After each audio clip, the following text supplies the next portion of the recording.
They were a couple who appeared to have it all. A power couple, community leaders, business owners, and then everything changed. Where was he shot at? He's been shot. He's been shot in the head. Now a wife is accused of shooting and killing her husband in a case that has rocked their small town. And we're now just learning about what the motive may have been. We're on the case presented by Law&Crime. I'm Chris Stewart.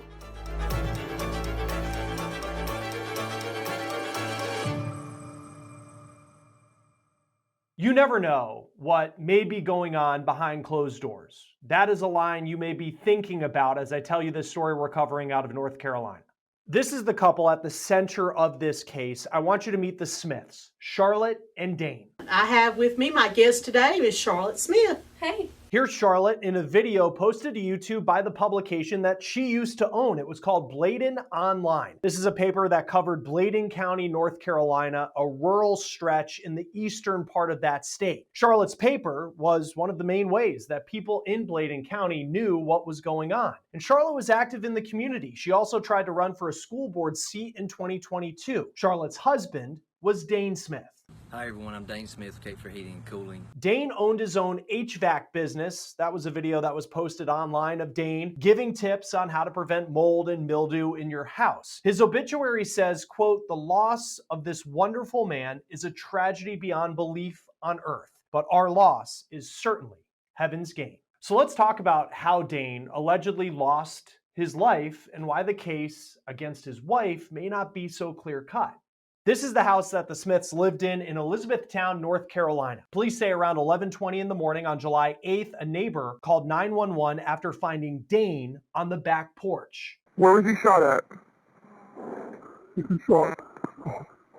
He's been shot in the head. That is 911 audio per WWAY TV. The dispatcher then asks, who shot Daine? Do you know who did it? Are they still there? His wife just left, and they've been having a fight.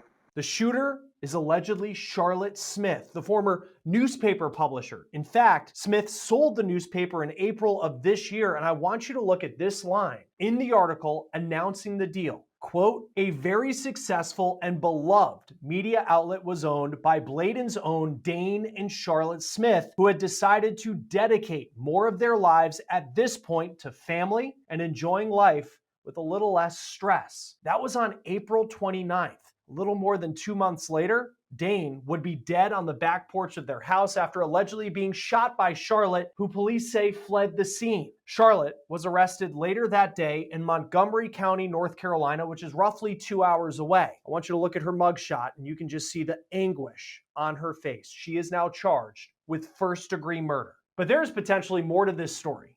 Charlotte also made a 911 call on the day of Daine's murder. According to WWAY, Charlotte claimed that her husband had raped her, that he held her down and he was abusing her. Now, that recording was not released to the media by the local sheriff's office, and it's unclear if that call was made before or after the gunshots were allegedly fired. Before we get back to this story that we're following out of North Carolina, I want to stop and give you a Law&Crime legal alert because children are being diagnosed with serious conditions like type 2 diabetes and non-alcoholic fatty liver disease, and research is potentially linking ultra-processed foods to these outcomes. Our partners at Morgan & Morgan are stepping in to fight to hold food companies accountable. They have decades of experience fighting large corporations, and they're ready to stand up for families who deserve justice. So if your child under 21 has been diagnosed with type 2 diabetes or non-alcoholic fatty liver disease, go to www.forthepeople.com/food. You can also scan this QR code on your screen or click the link below to learn more. Here's video per WWAY of Smith in custody. She is being held without bond, and she is expected to be in court once again on July 24th. Joining us now from North Carolina to talk about this case is Kristen Helkiotis, a former prosecutor and criminal defense attorney. Thank you for taking the time to be with us on Law&Crime. This is in so many ways just a sad case when you see something like this happen. But you have this woman, Charlotte Smith, who is now facing a charge of murder. What do you make of what we know thus far about what happened? You know, if you were prosecuting this case, what sticks out to you? Well, first of all, thank you so much for having me. I appreciate the chance to come on and talk with you about this. multiple things here. There's a lot of moving parts with what's going on in this case, and there's a lot at the same time that we don't know, that I haven't been able to find in any media accounts as of yet. One of the things that really sticks out to me, both as a former prosecutor and as a defense attorney, is the fact that there may be undercurrents of self-defense running through this, right? We hear the 911 call that the neighbor makes, but of course we don't have the 911 call that Ms. Smith made. And that's going to be really, really important. It's going to be important both for the prosecutor as well as for her attorney to know more details about what was going on when this happened. It's going to go to, if she's accusing him of having assaulted her, I want to know how close to the time of the shooting was this 911 call made. I'm going to want to know, where she went. That's another thing that sticks out to me in addition to the 911 call, the fact that she gets arrested in a whole different county, not that close by. If I'm a defense attorney dealing with a client who has fled, I'm hoping that there's going to be some sort of evidence that the client maybe stopped fleeing when the threat had gone away, had dissipated. So there's a lot of moving parts here, but I'd love to know more details. Flight's also going to be important. It's something as a former prosecutor, it's making my antenna go up, because flight is something that can be used by the prosecution to show consciousness of guilt. There's actually a special jury instruction for that at trial. So all of these little facts are very, very important. And it'll be interesting to see as we learn more what they end up revealing. Yeah, because this 911 call that we don't have at this point, where apparently she called police, called 911 saying that she had been sexually assaulted. And certainly anybody who's gone through that, making that claim, you feel for them in so many ways. If she made the call prior to the shooting or after, how could that factor into how this case plays out when law enforcement, and maybe they already know, are able to determine when the gunshot was fired? Well, one of the things that is going to be interesting to see is what the level of the threat was when she called, whether there was still an active threat, whether she called afterwards. Now, if she called afterwards, the next question is going to be, if he's rendered incapacitated at that point, why is she fleeing? And that's going to be probably a sticking point for the prosecution to say, because she knows that she had no right to do what she did. She used too much. She used lethal force when she wasn't allowed to under North Carolina law. And so she wants to get out of there. That's potentially a bad fact for the defense in this case. Yeah, because if I know self-defense laws can vary from state to state. And certainly, the danger if someone is, and what she alleges is true, that she was being sexually assaulted, that's a very serious situation to say the least. But what typically is the bar in North Carolina for someone to turn to lethal force? Right. If you're being assaulted and you're in fear of your life, you may use deadly force. Now, in fear for your life, there has to be, there's got to be evidence to show that. But certainly, when you're in your own home, then it brings up a whole different issue, because you have no right, certainly, to have to retreat in your own home. So there's a whole lot here. Again, we have even more moving parts that we don't really have all the answers to at this point in time. But again, I'm going to go back to the leaving the scene. I think that's going to be very, very integral for the prosecution. And honestly, that would not be my favorite fact if I were defending this case. Yeah, break that down a little bit, because she was found, and I know we were talking about it just a second ago, she was found roughly, I think Montgomery County is like 2 hours from Bladen County where she was. I don't know specifically, address to address of where it was, but it wasn't just running down the street to get away. This was right in the car, multiple hours potentially. Why is that? Even if she was escaping, somewhat of a dangerous situation, we'll see what reality, what the facts are related to that. But the fact it was so far away from where this happened. I think, and that's going to be something that, the defense team will have to deal with. And certainly that's going to be something that I would expect the prosecutor to harp on both at bond hearings, in court, of course, again, with a jury instruction flight, as evidence not of guilt, because that's in the province of the jury, but as consciousness of guilt. That's something that the jury is allowed to consider. She apparently called 911, but again, she didn't stay on the scene. That would be, if I'm defending that case, that's going to be my ideal situation in a self-defense case. My client calls 911, they stay there, they wait for law enforcement to come, or even, if there is an imminent threat, they might get in the car and drive to the police department, right? Or to a public location to get away from the threat. And then as soon as the threat has dissipated, there's no need to keep going. And that's going to help a defendant's case quite a bit. Because I think too of this 911 call, and there are a couple things, and again, there's a ton of information we don't know, but the neighbor knew that they were having some sort of dispute. So it was either it was loud enough that he saw from next door or wherever he was that this was happening, and then he says that the wife just left. So it was like she was there, and then left maybe after the neighbor arrived. When you're defending a case like this, what's the first step you're taking if you do take Charlotte Smith as a client? The first step I'm taking is to, make sure that I go in and I talk to my client and I get their account of every single thing that happened. And then I get my investigator on it immediately to see if we can find any sort of physical evidence to corroborate what my client is saying happened. Because also in North Carolina, we have interesting discovery laws. I explain them to clients in all cases, whether I'm representing somebody in a misdemeanor or a felony.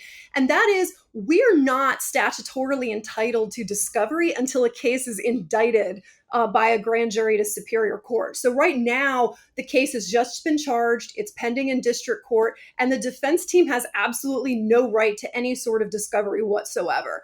And depending on how long it takes to get indicted, that inability to get discovery will continue. And that's just how it works here in North Carolina. But that can put a defense team into even more of a disadvantage. There's already plenty of ways that defendants are disadvantaged, and that's even more of it adds to the disadvantage that defendants have. But making sure I have the timeline from my client, I know exactly what her story is. And again, then trying to do my own investigation with my investigator in order to see what I can do to actually corroborate what she's telling me is very important. If she has physical injuries from an assault, and as a defense attorney, those injuries aren't going to, if it's, say, a bruise on her arm or something like that, what access can you have to documenting that as it's waiting until you actually get your client and start to discover some of the evidence? Sure, that's a great question. And, I'll say generally, and this is something that you'd have to be very careful to check about. Generally, when someone is booked into jail, there are photographs that are taken of them, especially when they're booked in with something as serious as a murder charge. They're going to be taking full body photographs. If they have any injuries, they're generally going to be documenting them. We're going to want to make sure that happened, so that there are photographs that exist to get access to. I'm also going to see if she has noticeable injuries. I'm going to want to get my investigator to come and photograph those as well.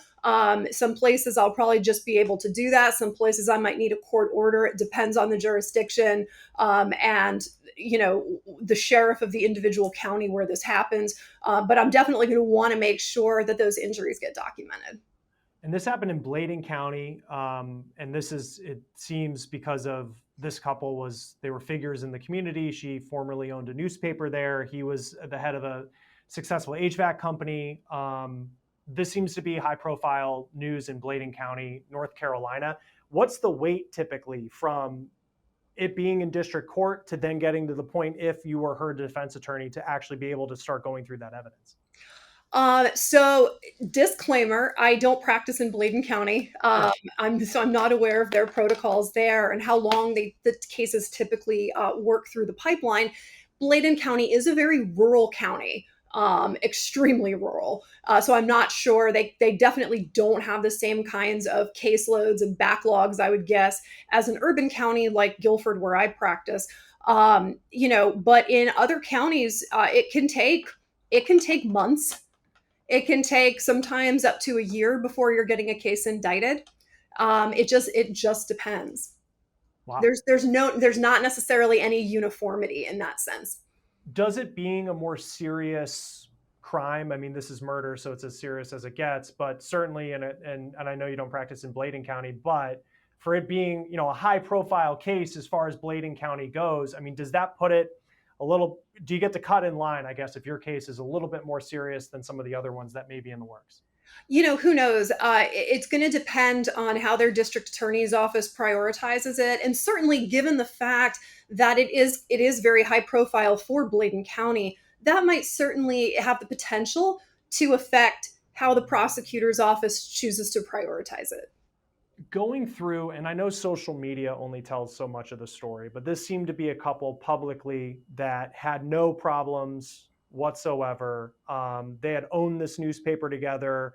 They sold it so they could spend more time together. And then, so it just seems like a huge change in what people knew about them for this to happen.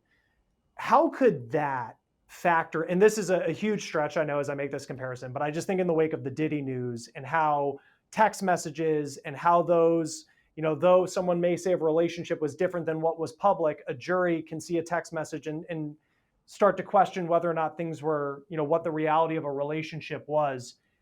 When you see that type of perfect couple on the outside, does that benefit the prosecution or defense, or how could that factor into how a trial plays out? That's a really great question. I think the first answer that comes to my mind when I hear that question is this just reinforces the fact that you never know what goes on behind closed doors. And I think that realization is something that both the prosecution and the defense can argue. He was abusing, if the defense could say he was abusing her, we don't know what went on behind closed doors. This could have been like, he could have had her in fear for her life for a long time, right? We just don't know. The prosecution could say, we don't know what was going on. She could have wanted him out of the picture. We don't know what these text messages are going to say. But at the end of the day, you can be sure that there's probably going to be, they're going to get the messages off their phones, right? And there's probably going to be some messages the prosecution may want, the defense may not want, or vice versa. So it's going to be interesting to see how that shakes out. But I think the lesson to always keep in mind, again, is we just never know what goes on behind closed doors. And the perfect persona and the perfect image a lot of times tends to be ones of actually most conflict happening when no one else is around. How complicated can it be as a prosecutor to try a case where, we'll never hear Daine Smith's side of the story because he lost his life. His wife is arguing one thing. Seems like his friends say that he was, this great guy as well. It doesn't appear that we have video of what happened. As a prosecutor, how do you put together a case where the only person who's really a witness to it is saying, all this bad stuff was happening and this is why I had to do it? What you're doing as a prosecutor when you're first going over a case like this, you're evaluating your evidence because you're trying to make sure that you have the evidence to put on that in essence will speak for your victim, since your victim's not there to speak for themselves. And so they're going to be looking at all of the, circumstantial evidence, whether there are text messages that might have, potential other meanings that they want to argue. They might look at, they're going to be looking at forensics from inside the home too. So they're going to be looking at that physical evidence.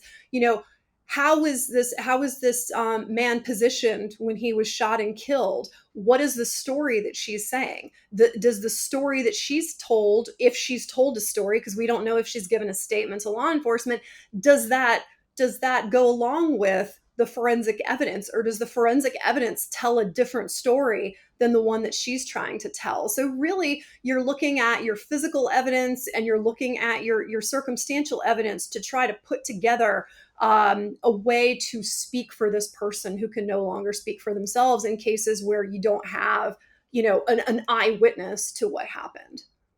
And I know we're a long way away, especially with all you're talking about with the discovery of evidence and how that can work in North Carolina. But she was seems like a prominent person in this county. She owned the newspaper that was the newspaper for Bladen County, small community.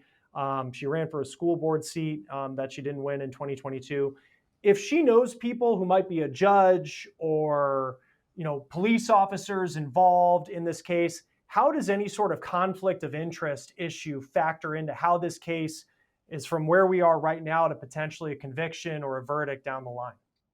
So I think what you're really going to look at in terms of pretrial publicity and whether or not it might be influencing a jury pool to the point where you can't find a fair and impartial jury, I think that's going to depend more on the pretrial publicity and how it's handled by the media as opposed to who knows whom.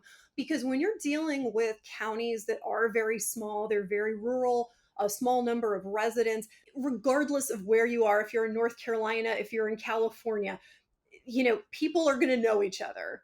And so you can't really get past that fact. And so that fact on its face isn't going to be enough, say, to move the trial somewhere else.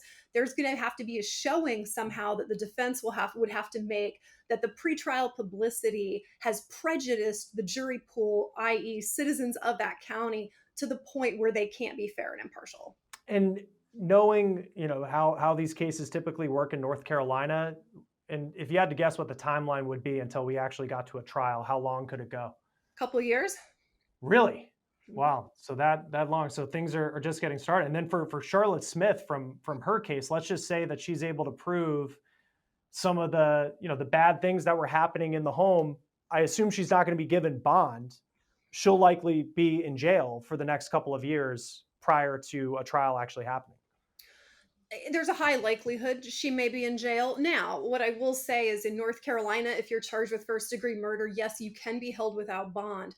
Once the case gets indicted to Superior Court, the state will have what's called a Rule 24 hearing, which is where they will let the judge know if they're seeking the death penalty or not. Because here in North Carolina, the two punishments for first-degree murder: life in prison without possibility of parole, or the death penalty. If they're not seeking the death penalty, at that point in time, the defendant would have the right to have bond set. It doesn't mean the judge has to set a bond, but they would have the right at that point in time if it's declared non-capital. So I'm not sure of her circumstances in terms of if she were given a bond, what sort of bond she could make. But those are the potential options for a court. And then just last question, I should have asked this a lot sooner. When it comes to first-degree murder in North Carolina, what is the bar that the prosecutors will have to prove in this case? It's proof beyond a reasonable doubt, just like every sort of criminal case. So it's the highest burden of proof in any of our courts, right? Civil court, you always might hear about preponderance of the evidence. All you have to do is tip the scales in civil court. But in criminal court, as it should be, when you're seeking to deprive someone of liberty and potentially their life, it's proof beyond a reasonable doubt, which is that highest burden that we have. Kristen Hilkiotis, former prosecutor, current criminal defense attorney in North Carolina. Thank you for taking the time to be with us on Law&Crime. We appreciate it. My pleasure. That will do it for On the Case, presented by Law&Crime. Subscribe to us on YouTube and Spotify. I'm Chris Stewart. We'll see you next time.